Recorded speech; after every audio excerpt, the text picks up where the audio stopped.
નમસ્કાર. ચાલો આજે એક એવા સવાલથી શરૂઆત કરીએ જે મને હંમેશા એમ કે વિચારવા પર મજબૂર કરે છે. બાઇબલમાં એક જગ્યાએ લખ્યું છે નિર્ગમન પુસ્તકમાં કે કોઈ પણ માણસ ઈશ્વરને જોઈને જીવી ન શકે. હવે આ કેવી વાત છે?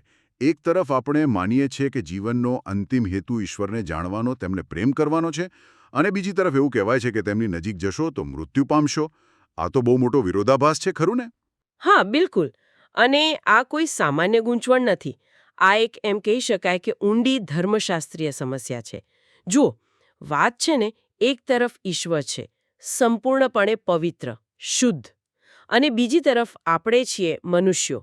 અમારા સ્ત્રોત, જેનું શીર્ષક છે ત્રૈક્યના બીજા વ્યક્તિ, સૃષ્ટ જીવ તરીકે સમય અને અવકાશનો વારસો મેળવે છે, એ સમજાવે છે કે આ પવિત્રતા અને આપણા પાપ વચ્ચે એટલી મોટી ખાઈ છે કે બંનેનો સીધો સંપર્ક એ શક્ય જ નથી. ઈશ્વરની હાજરીમાં પાપ એમ કે ટકી જ ન શકે. પણ પછી પ્રેમ કેવી રીતે થાય? તમે જેને જાણતા જ નથી, જેનો અનુભવ જ નથી કર્યો, એને પ્રેમ કેવી રીતે કરી શકો? આ તો એક બંધ બારણા જેવી સ્થિતિ થઈ. અંદર જવું ખૂબ જરૂરી છે, પણ બારણું ખોલવામાં જીવનું જોખમ છે. તો આનો કોઈ ઉકેલ છે? આપણો સ્ત્રોત આ ગૂંચ ઉકેલવા માટે એક ખૂબ જ, હું કહીશ કે ક્રાંતિકારી વિચાર રજૂ કરે છે. હા, ચોક્કસ. એક કલ્પના કરો. માની લો કે તમે એક જીનિયસ કમ્પ્યુટર પ્રોગ્રામર છો. તમે એક આખી વર્ચ્યુઅલ દુનિયા બનાવી છે. પણ એ દુનિયામાં એક વાયરસ ફેલાઈ જાય છે જે ધીમે ધીમે બધું બરબાદ કરી રહ્યો છે. હવે તમે બહારથી ગમે તેટલા કોડ લખો, પણ વાયરસને તો અંદરથી જ નાશ કરવો પડે એમ છે. તો તમારી પાસે એક જ રસ્તો છે. તમે પોતે એક પાત્ર બનીને એ દુનિયામાં પ્રવેશો. વાહ, આ તો એકદમ ફિલ્મ જેવી વાત થઈ. તો શું આપણો સ્ત્રોત પણ આવું જ કંઈક કહે છે કે જો મનુષ્ય ઈશ્વર સુધી નથી પહોંચી શકતો, તો ઈશ્વર પોતે મનુષ્ય બનીને નીચે આવે? બિલકુલ. આ જ એક ક્રાંતિકારી ઉકેલ છે. સ્ત્રોત કહે છે કે ઈશ્વરે એ બંધ બારણું ખોલવા માટે પોતે જ બારણાની બીજી બાજુ આવવાનું નક્કી કર્યું. તેમણે મનુષ્યનું રૂપ લીધું. આ જ વાત યોહાનની સુવાર્તામાં લખેલી છે, ખબર છે? અને શબ્દ દેહધારી થયો અને આપણી વચ્ચે વસ્યો. શબ્દ એટલે ઈશ્વરનું સર્જનાત્મક સ્વરૂપ, અને દેહધારી થવું એટલે એ જ દૈવી શક્તિનું માંસ અને લોહીનું શરીર ધારણ કરવું. એટલે આ કોઈ ખાલી આધ્યાત્મિક અનુભવ કે કોઈ દર્શનની વાત નથી. આ એક વાસ્તવિક, ભૌતિક ઘટના હતી. યોહાનના પહેલા પત્રમાં તો એવું પણ લખ્યું છે કે જેને અમે અમારી આંખોથી જોયું અને અમારા હાથોથી સ્પર્શ કર્યો. મતલબ, ઈશ્વર એટલા વાસ્તવિક બન્યા કે લોકો તેને જોઈ શકતા હતા, સાંભળી શકતા હતા. પેલો મૃત્યુનો ભય જતો રહ્યો. હા, પણ આ કેવળ એક મુલાકાત ન હતી. પેલા પ્રોગ્રામરની જેમ તેઓ માત્ર ફરવા નહોતા આવ્યા. એમનો એક ચોક્કસ હેતુ હતો. સિસ્ટમમાં ફેલાયેલા વાયરસને, એટલે કે પાપને, જડમૂળથી નાબૂદ કરવાનો.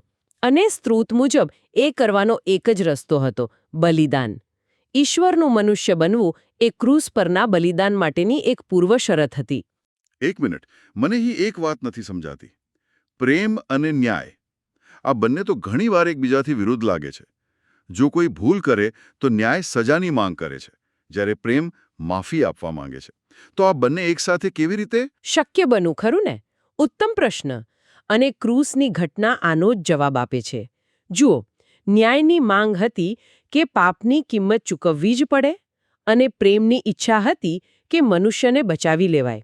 તો ઈશ્વરે શું કર્યું? તેમણે પોતે જ મનુષ્ય બનીને એ કિંમત ચૂકવી દીધી. સજા પોતાના પર લઈ લીધી. એટલે ન્યાય પણ સંતોષાયો, કારણ કે પાપની સજા થઈ, અને પ્રેમ પણ દેખાયો, કારણ કે સજા ભોગવનાર પોતે ઈશ્વર હતા. હિબ્રુઓને લખેલો પત્ર કહે છે કે તેઓ એટલા માટે મનુષ્ય બન્યા કે મૃત્યુ દ્વારા મૃત્યુની શક્તિ ધરાવનારનો નાશ કરી શકે. એ રીતે તેઓ ઈશ્વર અને મનુષ્ય વચ્ચેનો અંતિમ પુલ બન્યા. ઓકે, આ તો ખરેખર દિમાગ ચકરાવી દે તેવી વાત છે. મતલબ, ઈશ્વર મનુષ્ય બન્યા, દેખાયા, લોકો તેમને સ્પર્શી શક્યા. પણ પછી બાઇબલમાં જ એક બીજી જગ્યાએ વાંચીએ તો ફરીથી ગૂંચવણ ઊભી થાય છે. તિમોથીને લખેલા પત્રમાં ઈશ્વરનું વર્ણન કંઈક આવું છે: રાજાઓના રાજા, જે એવા તેજમાં રહે છે જ્યાં કોઈ પહોંચી ન શકે, જેમને કોઈ મનુષ્ય જોયા નથી અને જોઈ શકતું નથી. હવે આ શું ગરબડ છે? જો હજારો લોકોએ ઈસુને જોયા હતા, તો પછી આ વર્ણન કોના માટે છે? હા, અને આ એક ખૂબ જ ઊંડો ધર્મશાસ્ત્રીય મતભેદ છે. આપણો સ્ત્રોત આના પર બંને પક્ષોની દલીલો રજૂ કરે છે. પહેલો મત એવું કહે છે કે આ વર્ણન પરમપિતા ઈશ્વર માટે છે, એટલે કે ત્રૈક્યના પ્રથમ વ્યક્તિ માટે. એમની દલીલ એકદમ સરળ છે. પિતા હંમેશા અદૃશ્ય રહ્યા છે. કોઈએ તેમને સીધા જોયા નથી.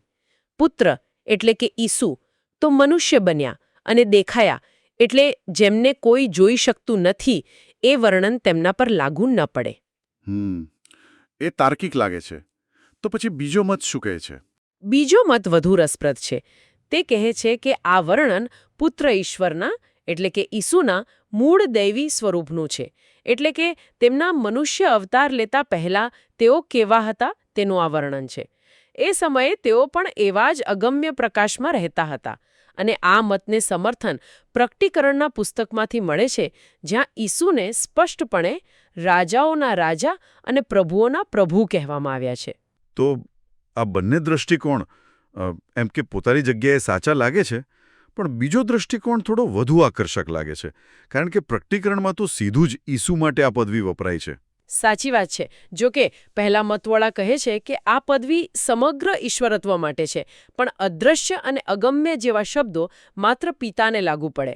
પણ બીજા મતવાળા દલીલ કરે છે કે આ ઈસુની નમ્રતા દર્શાવે છે. તેઓ પિતાની સમાન હોવા છતાં તેમણે સ્વેચ્છાએ પોતાની એ દૈવી ભવ્યતાને બાજુ પર મૂકી અને એક સામાન્ય મનુષ્યનું રૂપ લીધું. સાચી મહાનતા એ જ છે ખરું ને, શક્તિશાળી હોવા છતાં નમ્ર બનવો. સમજાઈ ગયું. ચાલો હવે પેલા બલિદાનવાળા મુદ્દા પર પાછા આવીએ. તમે કહ્યું કે ઈસુનું મનુષ્ય બનવું તેમના બલિદાન માટે જરૂરી હતું. પણ જૂના કરારમાં પણ બલિદાન તો થતા જ હતા ને. પશુઓના બલિદાન અપાતા હતા. તો એમાં અને ઈસુના બલિદાનમાં શું ફરક હતો? જો પહેલેથી એક સિસ્ટમ હતી તો આટલા મોટા ફેરફારની શી જરૂર પડી? આ સમજવા જેવું છે. જૂના કરારમાં લોહી જીવનનું પ્રતીક હતું. એવી માન્યતા હતી કે જીવન લોહીમાં વસે છે. એટલે જ્યારે કોઈ પાપ કરે ત્યારે એક જીવનની કિંમત ચૂકવવી પડતી. આથી પશુઓનું બલિદાન અપાતું. પાપ કરનાર વ્યક્તિના બદલે એક નિર્દોષ પશુનું જીવન અર્પણ થતું. પણ એમાં સમસ્યા શું હતી? એ સિસ્ટમ કામ કેમ ન કરી શકી? સમસ્યા એ હતી કે એક પશુનું જીવન મનુષ્યના પાપને કાયમ માટે કેવી રીતે મિટાવી શકે? એ એક કામચલાઉ ઉપાય જેવું હતું. સ્ત્રોત તેને મોડલ અથવા પૂર્વછાયો કહે છે. જેમ કોઈ બિલ્ડિંગ બનાવતા પહેલા તેનું નાનું મોડલ બને, એવું જ કંઈક. પશુઓનું લોહી પાપને ઢાંકતું હતું, પણ તેને અંતઃકરણમાંથી એટલે કે આપણી અંદરથી જડમૂળથી દૂર કરી શકતું નહોતું. એક પૂર્વછાયો. આ સાંભળી મને ગમી. એટલે એ ખાલી એક ટ્રેલર જેવું હતું. તો પછી અસલી ફિલ્મ શું હતી? બરાબર.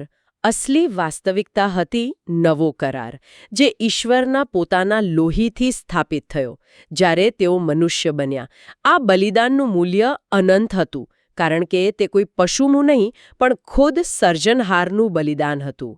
એટલે તે માત્ર પાપોને ઢાંકતું નથી, પણ તેને સંપૂર્ણપણે માફ કરી દે છે. અને તેનાથી પણ વિશેષ, તે એક આંતરિક પરિવર્તન લાવે છે. જૂના કરારમાં નિયમો પથ્થરની પાટીઓ પર લખેલા હતા. પણ નવા કરાર વિશે શું લખ્યું છે? હું મારા નિયમો તેમના મનમાં મૂકીશ અને તેમના હૃદય પર લખીશ. હૃદય પર લખીશ.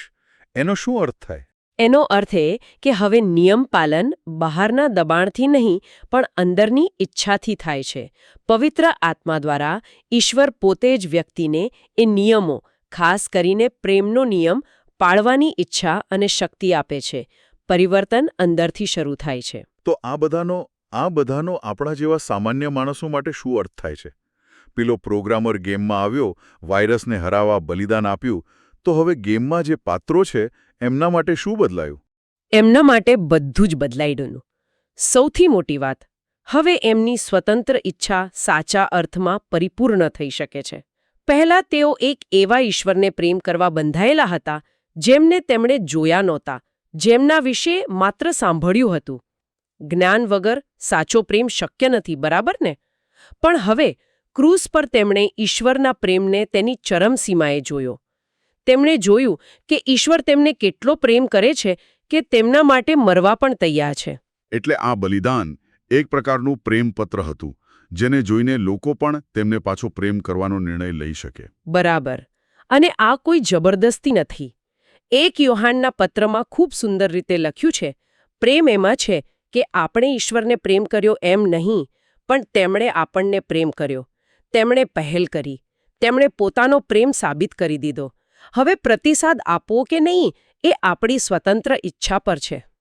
પણ શું આ માત્ર તેમને પાછો પ્રેમ કરવા પૂરતું જ છે કે પછી એનાથી પણ કંઈક ઊંડું છે? ના, અને અહીં જ આખી વાતનો સૌથી ગહન ભાગ આવે છે. આ માત્ર ઈશ્વરને પાછો પ્રેમ કરવા વિશે નથી. આ તેમના જેવા બનવા વિશે છે. ઈસુએ માત્ર આપણા પાપો માટે બલિદાન જ નથી આપ્યું, પણ તેમણે એક સંપૂર્ણ જીવન જીવીને એક આદર્શ નમૂનો પણ પૂરો પાડ્યો છે. તેમણે આપણને રસ્તો બતાવ્યો છે. તેમણે જેવા બનવું એ કેવી રીતે શક્ય છે? ઈસુએ પોતે જ કહ્યું, જો કોઈ મારી પાછળ આવવા માંગતું હોય તો તેણે પોતાનો નકાર કરવો, પોતાનો ક્રૂસ ઉઠાવવો અને મારી પાછળ ચાલવું.